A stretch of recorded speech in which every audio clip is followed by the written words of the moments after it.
Des consultations ont récemment eu lieu dans les villages de Barachois et de Bridgeville afin de permettre à la population d'apporter ses idées quant au devenir du futur circuit de découverte multifonctionnel devant prendre place dans les prochaines années. On est très content du déroulement de la consultation, indique Pascal Gagnon, membre du conseil d'administration du comité de développement de Barachois et les environs, commentant ainsi la première séance de consultation tenue à Bridgeville le 24 octobre.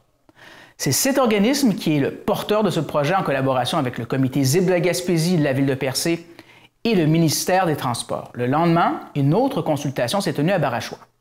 C'est important d'avoir un accès universel dans le cadre de ce projet, a commenté pour sa part Jeannette Harvey, présidente du comité.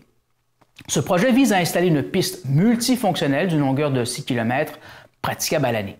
Si tout va comme prévu, le début des travaux pourrait prendre forme en 2025. Bonne écoute. Alors pour vous, c'est important que les gens s'impliquent dans ce projet? Oui, c'est très important pour la communauté de Barachois et de Bridgeville et Quinsiban, donc, et aussi la ville de Percé, qu'ils nous donnent les suggestions, les idées, qu'ils nous parlons de qu'est-ce qu'il veut pour l'avenir de ce projet, le piste cyclable, le piste multifonctionnelle entre Barachois et Quinsiban. Et pour terminer, c'est vraiment un beau projet pour la communauté, là. Oui, oui, pour la communauté, pour la ville de Percé, pour les touristes, pour toutes les personnes. Une chose qui est importante pour moi, c'est pas seulement pour les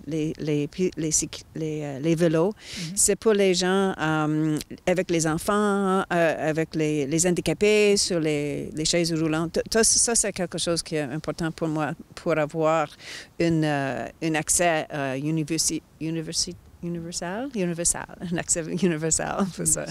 Dernière question, je vous demandais, c'est important parce qu'on sent ici que c'est un beau paysage. Donc, difficile de ne pas aimer Barachois, là. Oui, c'est ça. Je pense que tout le monde qui vient ici aime Barachois. Donc, et pour moi, c'est mon histoire, mon patrimoine. Oui. Donc, mes ancêtres étaient ici il y a 275 ans. Ah, quand même. Oui, donc ça c'est important pour... Et beaucoup de gens d'ici, c'est le même. Et on sait que vous êtes très impliqués dans votre communauté. Oui, je fais ce que je peux. Et bravo, Mme Jeannette. Dites-moi, ce projet consiste en quoi en vos mots?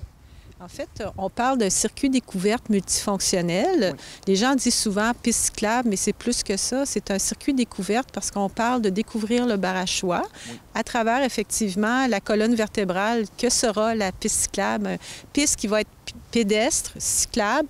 L'hiver, on l'espère aussi, raquettes, ski de fond, donc une piste 4 saisons qui va comme être un chemin, le chemin principal pour pouvoir passer sur le Barachois. Oui. Puis en même temps, on veut brancher le village de Barachois qui est séparé par un pont qu'on voit derrière moi. Oui. Donc, on veut que les gens aient accès au Barachois à partir, c'est un peu mélangeant, du village de Barachois pour pouvoir aller sur la barre de sable par la plage ou par la halte routière.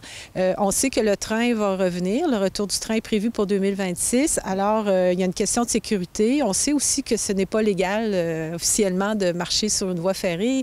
Actuellement, les gens le font quand même parce qu'ils ont trop envie d'aller de l'autre côté. Donc, il y a un projet aussi de passerelle qui va être mis en œuvre par le ministère des Transports pour pouvoir justement faciliter la traversée au-dessus de la rivière. Ça va être une passerelle parallèle au pont. Et sur le Barachois, on va avoir des aménagements qui vont être très, très doux, un peu à l'image que ce que Parc Canada peut faire à certains endroits ou lorsqu'on visite des milieux humides où est-ce qu'on a des passerelles de bois, où on n'est pas du tout dans du lourd. L'idée, c'est quand même de baliser la circulation pour pas que les gens aient dans des endroits fragiles. On sait qu'on est dans un milieu très, très fragile. Il y a plusieurs espèces de plantes, des oiseaux, des espèces exceptionnelles. Donc, on veut leur en faire profiter sans que ça nuise, parce qu'on sait que des fois, que lorsqu'il y a plus de gens qui fréquentent un endroit, malheureusement, ça peut détruire l'endroit. Est-ce qu'on a un échéancier? C'est-à-dire que je sais que vous avez... il y a une somme de 25 000 $ qui a été octroyée par Québec pour l'ensemble des consultations, etc. Est-ce qu'on a une idée du projet total quand il sera complété en termes de chiffres? Et est-ce qu'on a un échéancier, c'est-à-dire quand est-ce qu'on coupe le ruban rouge? Bien, on aimerait ça. Nous, on se coordonne avec les travaux du ministère des Transports. Donc ici, là, le site sur lequel on est, il va être carrément... envahi par des travaux de réfection du pont au moins jusqu'en 2026. Donc, pour nous, l'horizon, nous, on est comme en complémentarité sur ce côté-ci.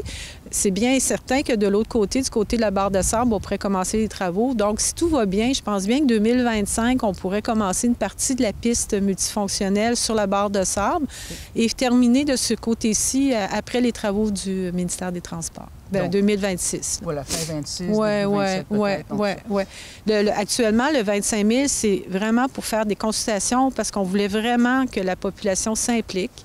Parlons de cette consultation. Pendant qu'on se parle, il y en a une hier, justement. Ça donne quoi? Si vous êtes contente à ce jour? On est super contents. On a eu une belle participation. La salle était pleine et on avait des gens, des partenaires, des organismes et aussi des citoyens de Percé, de Bridgeville, de Barachois, ce qu'on voulait.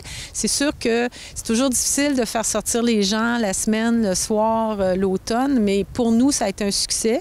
La consultation, pour nous, c'est vraiment une consultation. C'était pas juste de présenter un projet. En fait, on a plutôt présenté un livre ouvert. Il y avait une présentation du ministère des Transports parce qu'eux, ils ont vraiment un projet très défini.